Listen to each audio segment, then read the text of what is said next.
Welcome to the Steve and Caleb Show. My name is Caleb. And my name is Steve. Here we like to talk about politics and current events from a perspective of liberty. Oftentimes, our opinions make both Republicans and Democrats uncomfortable. Let's dive in. Tell me, Caleb, do you wear a face mask? So at work, I have to wear one throughout the whole time I'm there, and then whenever we go outside, we take it off. So like when I'm just by myself outside at home, I don't wear one. If I go to Walmart and like I feel the need to, then I will. But it's like it's more so less for myself and more so for like I don't know, more of like a respect for someone else, Sure, I guess. Sure. But typically I don't. Well, and I don't spend a lot of time in public either. Like I don't. The movie theaters where we live are closed down. Stuff like that. Like there's nowhere for me to go to wear one, I guess. Right. Yeah, So in my job, I don't have to. We have to have it on us, like on our person, but not wearing it. And even so, the what was put out was if you're working, if you do have to be close to somebody, because my job typically you're not remotely close to anybody. We have the option to wear it, but our boss said that he will not require us to. It's more of a personal choice. He does like if you're standing close to somebody and you're working in their area, helping them out with something, or you're just talking, water cooler talk, that kind of thing. If you're too close and he sees you, he'll do like take his fingers and he'll point outwards like, hey, full space, guys, leave some room for Jesus. He don't say that, but how close is the closest person to you, like at work? Like normally? Yeah. While you're performing your job, like 20, 30 feet. Okay. Like it's it's in an open bay, like a garage bay situation, and that's like normally how it is. You'll have guys come over, like if I have the grease gun, if someone needs it, hey, it's on my desk, or hey, it's over here, it is, or whatever. There's like little special tools that we share between each other. But for the most part, we're not really close enough to need it. And I personally, I never wear it. Like almost nobody does. We have one guy at work that does if you work in his area, but I think he might be the only one. And I don't know if he's got like some kind of respiratory issues or something of that nature, where he's like worried about if he does catch the Rona. Right. But yeah, but even in public, I never do. I tend to think the reason that they put out the federal government put out like, hey, wear the mask, do the social distancing, do all the things. I think it was more leaning towards, they're going to try to cover all of the things that we can do instead of having like, hey, here's this one thing that we can do that's going to like solve this problem or prevent this spread. We're going to just do all of the things. And that's why I think there's like, hey, we have to social distance. We have to close the stores. We have to wash our hands. We have to wear the mask. We have to do all the things. And I personally just don't see the need. If I'm not standing close to anybody, why wear the mask? Right. Well, I've been seeing some people wear them like in their car by themselves. Yeah, those people, I don't know what to think. I'm like, do you know how this is? You clearly don't understand the purpose of this. Right. Like that's all there is to it. You have to just laugh with those people because, it goes to what we talked about last week about complacency. And I think a lot of complacency comes from lack of knowledge of a thing. Meaning when you get put in a stressful situation, i.e. if you come up on a car crash and you don't have any kind of first aid training, what do you do? You see the movies like, so the scene in Saving Private Ryan, okay, where the medic gets shot, yeah, and I actually reviewed that like in a medical class one time, and they showed us this video. They're like, this is a case example of only the medic knows what to do, and that's why we all need to learn this, right? And they're like wiping the blood off and stuff like that with their bare hand. Of course, they didn't have gloves and everything back then, but they're sprinkling the stuff on. But do you remember what the injury was? I think just a gunshot wound. Okay, but they didn't know, apply pressure. Like you could tell they had like some very rudimentary. Of course, it's a movie, but the movie's based off things that happened, and I've heard lots of stories where. Not just like in a combat situation, but just in real life where someone comes up on somebody with an injury and they don't know what to do. Right. And I feel like I have somewhat of a grasp of what needs to happen. But for the most part, I think a lot of people just simply don't know what to do. So when I worked for NDOT, I was driving to work one morning and I saw something in the distance, and bear in mind, it's dark. We had to go to work pretty early. Right. And it looked like there were headlights. This is on the interstate.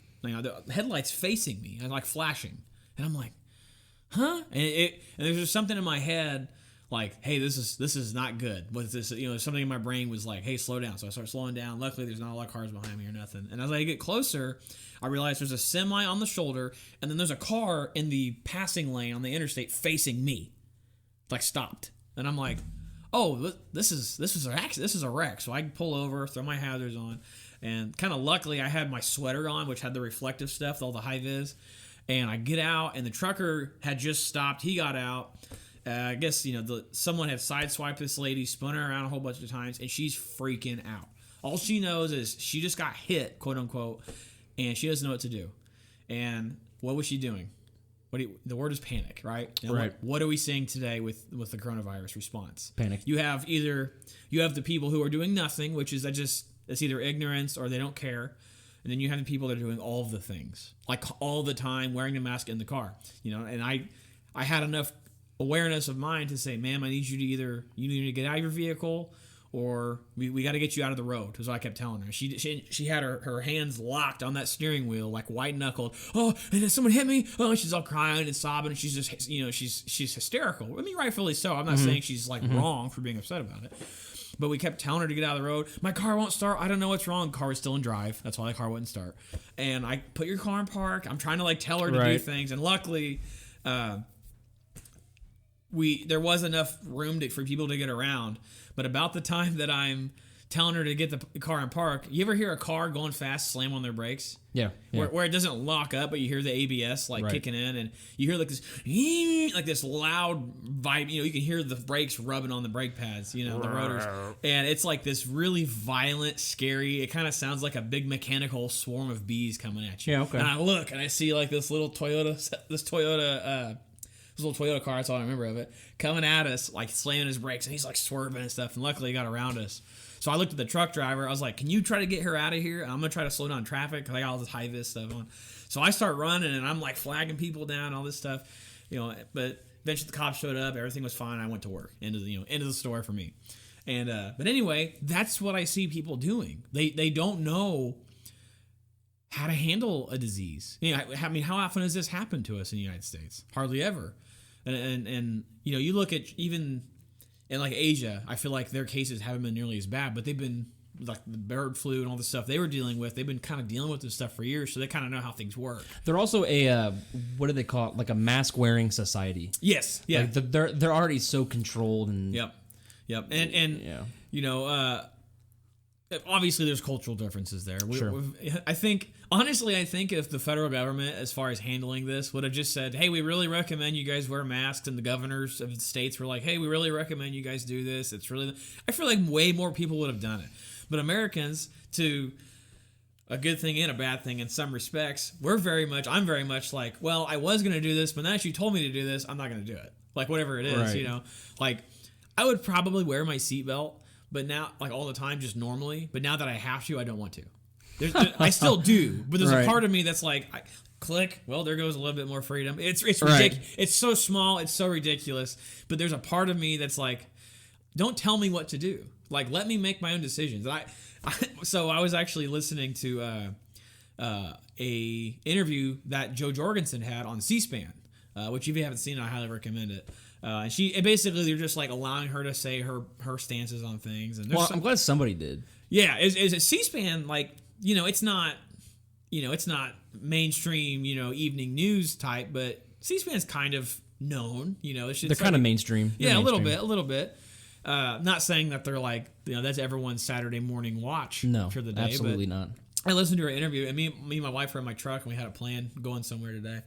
And my wife, she said something about, the question they asked her was, how would the Jorgensen administration handle the coronavirus? That's a good question. And basically what she said, I'm going to butcher her answer probably, but the Go for it. boiled down version of what she said was, Americans are adults, and adults should be able to make their own responsible decisions. Yes. And she said that, and I was like, oh, I love that. I love her so much. And my wife literally takes off her wedding ring, and she just kind of hands it over to me. Didn't say anything. And I'm like, what? And she goes, take these. And I said, what? She goes, take these. I said, why? She goes, because I'm about to go marry Joe Jorgensen. And I was like, I know, right? Like, she's pretty awesome. I said the same thing about Kristi Noem. I was about to say the South Dakota governor. I was just about to Google her. Like, I think she said the same thing. I told my wife the same thing. I was like, hey, babe, if you die, I'm marrying Kristi Noem, just so you know. Because she was putting out the stuff basically like, hey, you're adults. Right. Like, figure it out. Right. And this, man, I love that so much. Like, obviously, I lean a lot more libertarian. Like,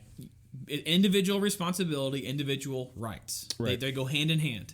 And so something that I saw on your Facebook, you shared the lawyers from what was it? Was it Michigan or Mississippi?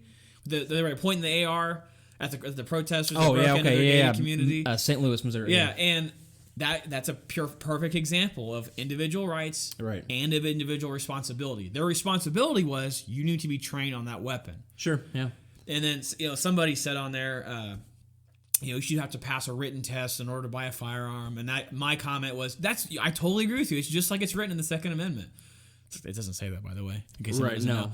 Like, it comes with an individual responsibility. And our society has gotten so used to having its hand held by government, whether it be local, state, federal, whatever, that people just don't want to own their own lives. It's insane to me. Whenever you talk about... They always talk about the millennials or what is the new Gen X or whatever the one below you and I is. To the old people, it's still millennials. Anybody that's younger than them, absolutely, yeah. Like under the age of 30 is considered a millennial, 30 even and though down. that's not really how it works. Right. But they're like, they don't know how to change a tire. And then what do people always say? Well, they should teach them that. No, you should teach them that. If you are a parent, teach your kid how to change their tire. My kids can change oil. That's impressive. My 8-year-old, he's not 8, my 7-year-old helped me change the oil in my truck. No, he's not my oldest. Okay. That's my second. My oldest son's known how to do it for years. My third son also knows how to do it. The only reason they can't do it by themselves is they're literally not strong enough physical to inabilities. take the filter off. Sure. They just literally physically can't do it. They know how to do it. Like the way I do it is I lay my plywood down because I don't have a proper garage. They get underneath with me. I say, what do we do? And they're like, take that bolt off. Wow. Take the oil pan bolt off. Drain the oil. And they're like, wait till that stops dripping. You put it back on. And what now? Take that off. What's that called? It cleans the oil. They don't know what it's called, but they know what it does. The filter. That's impressive. And they take the filter off. Why do they know that? Did they teach that in school? No, absolutely I not. taught them that. And that doesn't. When I say you teach them, that doesn't necessarily just mean me as a parent. That can also mean like your friends, your family, your circle. Right? It takes a village. I don't think it takes a village, i.e., the school, to teach my kids everything. Another thing that's always talked about is sex ed. Right. Oh, they don't teach kids about using protection. This talking about like it always comes up in the abortion debate, and I'm like, well, my kids are going to know about protection. They really don't yet. My oldest son, I've had the talk with him, like the basic biologic what happens, but we haven't got into that yet because he didn't ask. The way I did that, by the way, is when he asked me how babies are made, I told him biologically how babies are made. And I got a little bit into like, your mommy, love each other. There's an emotional connection, blah, blah, blah. Anyway, I taught him. I told him. I took responsibility for my kid because I made it. I made my kid. And I decided I'm going to put him in a position to know things, whatever life things. I had him mow my yard yesterday on my riding mower. He was stoked. He got to use the big mower because I've been making him use the push mower. And I told him if you do a good not in that big yard, by the way, he uses the smaller yard. Okay. I said if you do a good job, I wouldn't have felt bad. Yeah, I would. I've threatened it as punishment, but I've made him. If you do a good job on the little yard, I'll let you mow the big yard on the riding mower. And he's like, really? I said, wow. Yeah. And then guess what he did? He did it, and now I let him mow the backyard. Right. Joke's on him. Now I don't have to do it. He thinks it's a privilege. I'm getting out of something. So, but that's that individual. As long as the lines remain straight. That's the individual responsibility, and that goes back to like the whole mask wearing, the coronavirus thing. What's gonna prevent this is personal responsibility. Right. I mean that you can apply that to any argument. Whether it's like gun crime or drugs or whatever it is, it comes down to individual responsibility. Right. And that's like what you said. If you're not hurting others with what you're doing, do what you want. Pretty much for the most. As long as you're not hurting another person or damaging or altering or taking their property. Right. And then it's a kind of fair game, honestly. That's how I think. As far as like legislatively things go. Right. But like I said, I don't wear a mask in the store. because do what I do instead. I stay clear of people. Right. I don't spit on people. If someone's coughing, I stay away from them. And like to what you said is, I tend to not. I haven't gone in public nearly as often, aside from going to work, obviously. Right. But like, I don't go to the store. We try to like maximize our trips places. Like if we're going to the grocery store, hey, can we maybe go without this thing this week and blah blah blah. We do the Walmart pickup a lot. And that was before all this happened. I mean. So the amount of times I've been into a store the last month was like once, maybe. Really? I think. I actually had to go quite a bit, but more than I wanted to, just for different once things. is more than you want to, honestly. Yeah, you're absolutely right. Yeah, that's before the Rona hit. Like, I didn't want to go to Walmart, on a normal Tuesday, like last year or whatever. But you have to do it, I guess. Sometimes you gotta live your life. But that's the thing, is you have to live your life. You can't just let the federal government. And now, like in Indianapolis, they're saying there's $1,000 fine if you don't wear a mask in Indianapolis. Like, is that even enforceable? I'm not a lawyer. You're not a lawyer, but you know what I mean? Like, can he just say that? Right. Are you kidding me? I wonder what kind of proof is needed. Right. Well, there's that thing going around where if you see someone, don't call the police, call the health department. Right. So you're basically saying that the health department can now enforce law. Right. Not even law. It's just like a governor's order. Wait, what? Like legally, what is that? I'm sorry. I hate to use this comparison because it's used too much in the wrong sense, but that is literally a Nazi thing, making doctors in charge. We have them for like counsel. That's smart. I mean, anybody who has a mind should think that having a doctor's point of view is always a good thing. Sure. I mean, they're not dumb. Right. Obviously, they're doctors. But like, if police officers who are given however many weeks of training, what is it, like 40 or... It's not very much. It's not very much, but they still have weeks of training to enforce laws. And you're saying they do a bad job, but doctors have 0 weeks of training enforcing laws. But now the doctors are enforcing laws, and they're all of a sudden going to do a good job. Right. Well, that's the other thing is like, is the person on the other end of the phone at the health department, are they a doctor or are they just a government bureaucrat? Oh, both. They're exactly. Yeah, they're it's some dude making like $15 an hour answering a phone like, okay, I'll pass that on to the proper authorities. Click. Right. He doesn't care, But the fact that they're encouraging people to call in on their neighbors for bad behavior. So I've been reading this book called The Gulag Archipelago. Oh, have you heard about that? Yeah, okay. Have you heard about it? You know what it is? I know what it is, but continue. It's basically, for those who don't know, it was a person who survived the gulags in Soviet Russia, when the Communist Party, all that stuff. Right. And it's getting into it. It seems more like a collaboration of a lot of individual stories and tragedies, and it's based off letters and memoirs and all kinds of stuff. And this guy survived it. But the craziest part of it is the lead up and how people get to these gulags. Right. And for, again, those who may not know, I say gulag and I kind of think everyone knows what it is, but I think a lot of people don't realize a gulag is a political prison in Soviet Russia. Right. Specifically, that's what the words are tied to. And it's, if you said anything, or if you were suspected of saying anything against the communist government, the secret police are coming for you. They're taking you to this jail. No due process. No questions asked. You are going to the gulag. You're probably going to die there. They're going to work you to death. They're going to starve you to death. They're going to beat you. It's not good. It's not like it's not a prison where you have 3 hots on a cot. Right. It's a bad, like, prisoner of war status, horrible place. And do I think that's the same, like calling in on a mask? No. But how did they get there? Sure. How did the Nazis, again, I totally agree with you, it's way overused, but I think it's important to remember how the Nazis became what they did. And it's ordinary people. The prison guards at the concentration camps weren't like these super radicalized, they were regular civilians. People. They're citizens. They're normal people. Everyone looks at military people and they think that somehow, you're this extra special blah blah blah. No, you're just some dude or some chick. You're some dude that raised their hand. That's all it is. Yeah. Like, in my case, I was poor and I wanted a better job. Like, there's so many different reasons to go and enlist or join up, whatever it is. And cops are the same way. Cops are just people.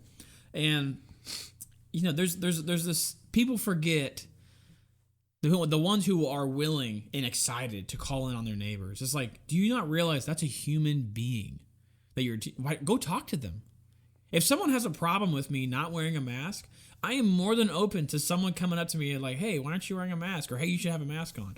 No one will do it because everyone has given up their responsibility of conversation to the government. I just tapped the table. Sorry about that. But by the government, I do mean like what happens if someone's doing something illegal. I hate to single out like a certain type of individual because we're more focused on liberty than like parties. But the side of the spectrum of the people who are salivating at the mouth and foaming and just like, oh, I can't wait to tell on their neighbor is also, because like you said, they're human beings. That's also the side that has a little bit of an issue understanding what a human being is, unfortunately. You're fishing in a mud hole, bud. I am. But anyways, back to your... Well, I also want to say one more thing before we continue. Things don't go from 0 to 100 as far as... it's gradual. Bad things. So, like...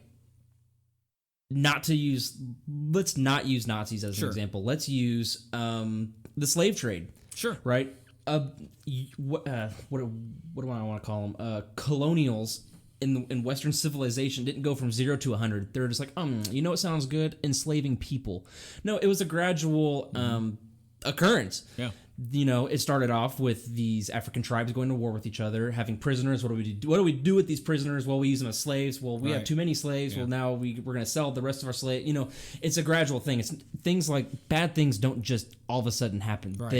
They gradually become what they are. They can be accelerated for certain things. Oh, so when the cotton gin was invented, slavery boomed in the United States. Right. But I mean, and I don't say this approving of it. It was a market. It's like an economic need, quote unquote, for cheap and or free labor, and that's what it was. I don't say that approving of it. That's You're just saying what as far as their it. Mindset was right, and because again, they didn't look at them as people, as awful as that is. That's what awful. Caused the bad thing. But this goes back to this whole thing, and are people listening to this going to be like, are these guys really talking about how it's tyrannical for us to have to wear a mask?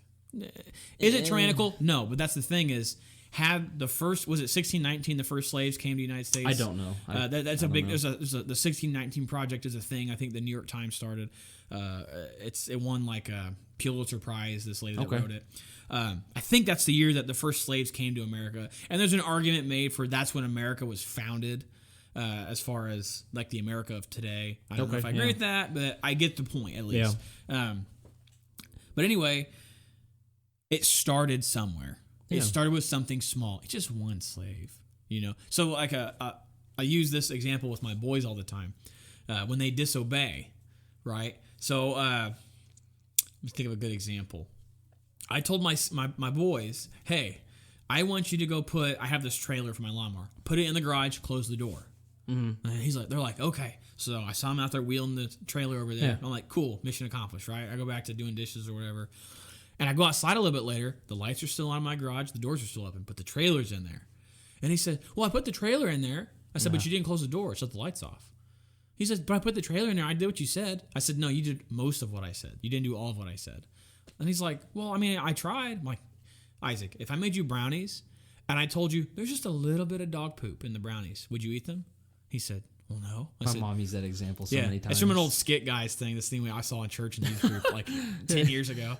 But, I said, if there's just a little bit of dog poop, would you eat the brownies? And he's like, well, no. I said, a little bit of obedience is a little bit of dog poop in my brownies, and I'm not eating them right now. You mean a little bit of disobedience? Yeah, sorry. Yeah, absolutely. Yeah, I totally messed that up. So a little bit of disobedience is a little bit of dog poop in your brownies, and I'm not eating them. That's what I told him. And I said, if me or your mom tell you to do something, do the whole thing. Don't just halfway do it and then not say nothing. If you have a problem getting the door, he said the door is too high. I get that. Yeah. But he could have at least said, I can't get it. But he didn't shut the lights off either. That sounds like me when I was a kid. Oh, yeah. And I kind of got on a little bit. And I was like, Isaac, you need to do what I say. If you have a problem, come, ask for help. Something else he did, side note, I was chewing him out the other day because he wasn't cleaning his room. And I was like kind of getting into him because it was like the 18th time I told him to, I'm like, I started knife handing and everything, not thinking about it. And he just like blank face was staring at the wall in front of him while I was yelling at him. And I'm like, and if I have to come in here and tell you to clean your room again, it's over for you. By the way, you're taking this butt chewing really well. I'm proud of you. Kissed him on the cheek and left. And did he even understand what you said? His eyes were this big. Yeah, he knew what I said. And I talked to him later and he's like, I'm like, Isaac, I want you to know I really am proud of you. You took that butt chewing really well. was like, that's exactly, you take the butt Like, he chewing. didn't just, like, melt down and, No, like, yeah, he took it. He was standing up straight. I'm big about that, Oh, you know. wow. And he's like, yeah, I was really confused when you said that. I was like, no, you took a butt chewing really well. Sometimes you're going to get yelled at in your life, and you just have to take it. And it's like, that's what I'm teaching you when I do that. That's again, I'm not letting the government teach my kid to accept authority. Anyway, but yeah, I don't wear a mask. To come back to the beginning of our topic here, but I don't look down on people who do at all. Oh, no. It's just my choice. I don't feel like it's necessary. I'm not. I stay away because the whole thing is it helps prevent you from spreading it if you have it, right? So I stay away from people. I do wash my hands, which is a big deal as a mechanic. Like, you know, I can't say how many sandwiches I've eaten with greasy hands, you know. So I do wash my hands a lot more.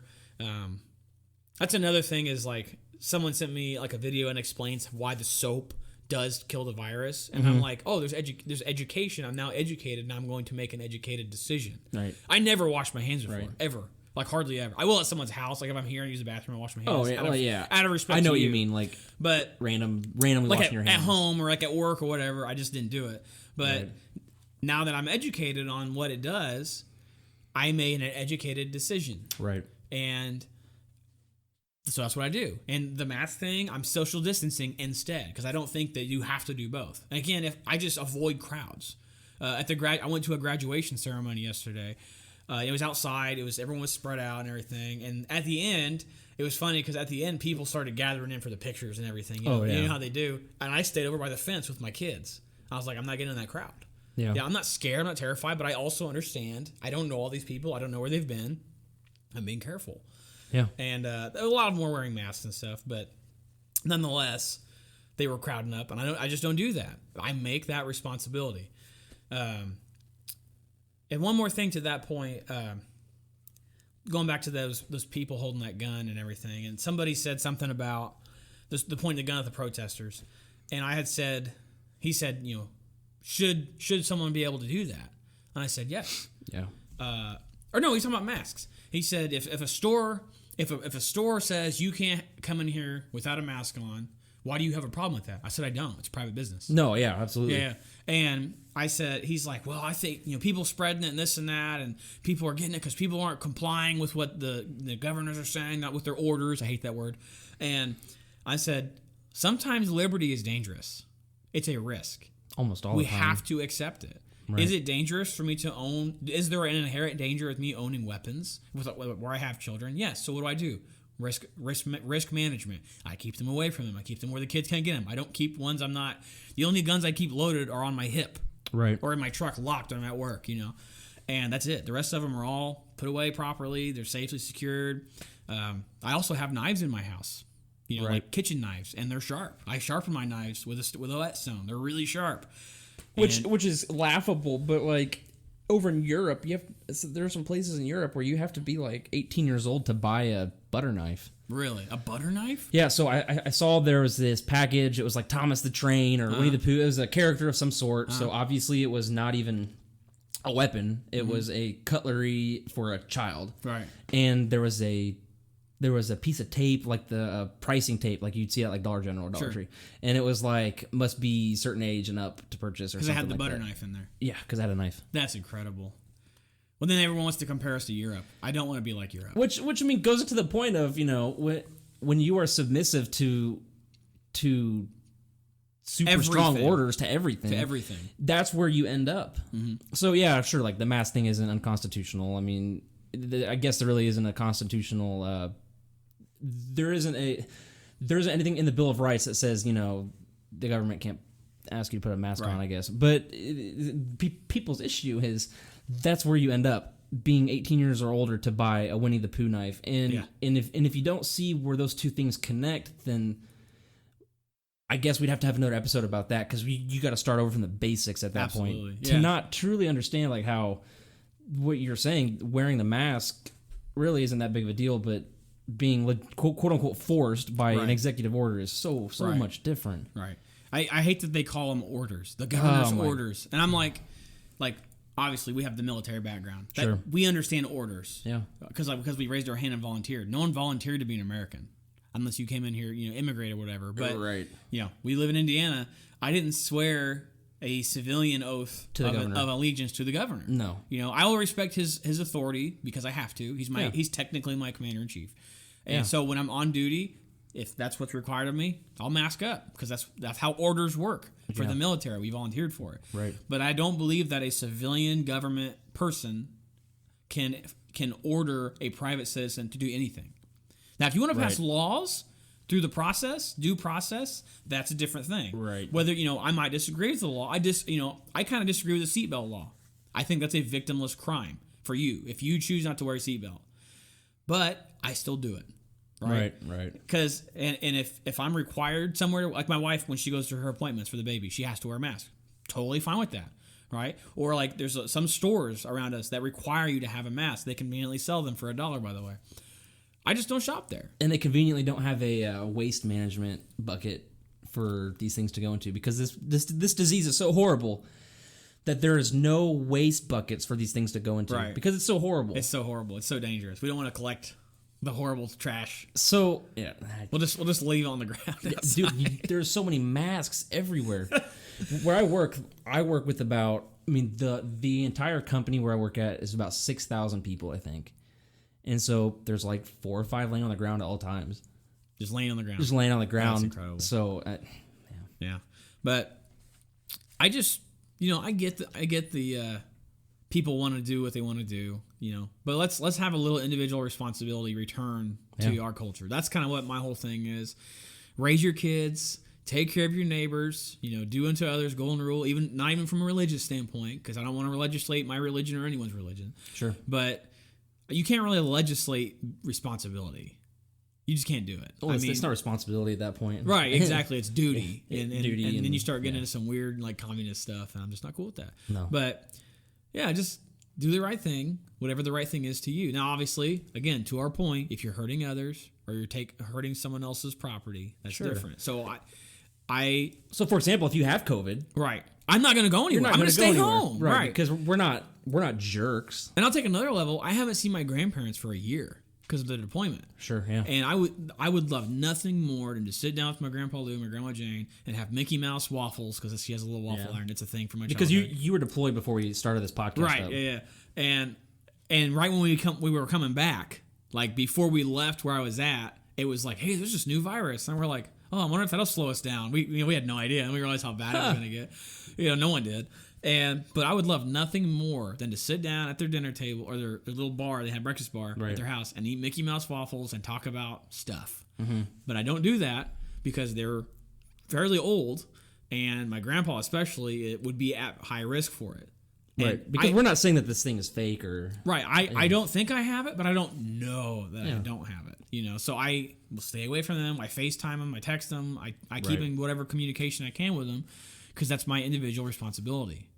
And I do want to take care of my family, and that includes my grandparents and those at risk. And I just stay away from people, and I keep my family away from. Which is your choice, right?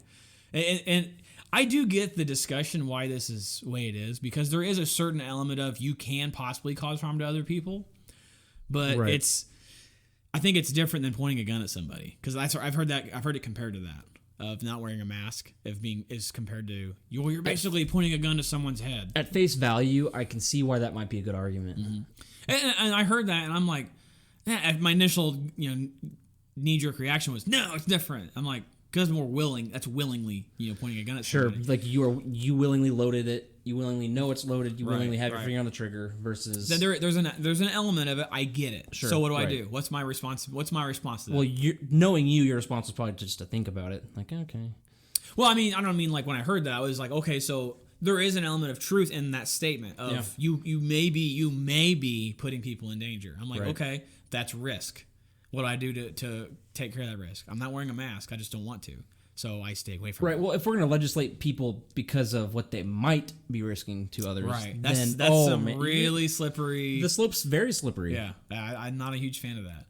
I'm all about like I said, if the government would have just said, "Hey, you really should do this. This is probably going to be the best course of action." I think a lot more people would be on board. With the whole thing. Another thing is, as I've seen, that the death rates are still dropping. So like the overall infection rate was dropping for a minute. Yeah. And then we started opening back up and it's spiking again. Yeah. Supposedly the death rate is not coinciding. It's not. Yeah. It's not going up with as the of right cases. now. Right. As of right now. So that may change. Obviously, hopefully it doesn't. We're not like a news source, so hopefully people already know this. But No. you know, I think what we're doing is slowly working. Yeah, we're probably not as quick as everybody else, but I have noticed there have been a lot more young people crowding together here. So it is what it is. So we'll figure it out. Individual responsibility. I think that's the final thought for the day. What do you think? Anything else to add? No, I don't. Alrighty. Well, hopefully we'll hear you guys back next week. I will not be here. I will have other duties to attend to. So it'll be a solo run for Caleb here. Do it. Should have some good stuff. I look forward to hearing it. So I'll see you in 2 weeks, man. All right. See you later, everybody.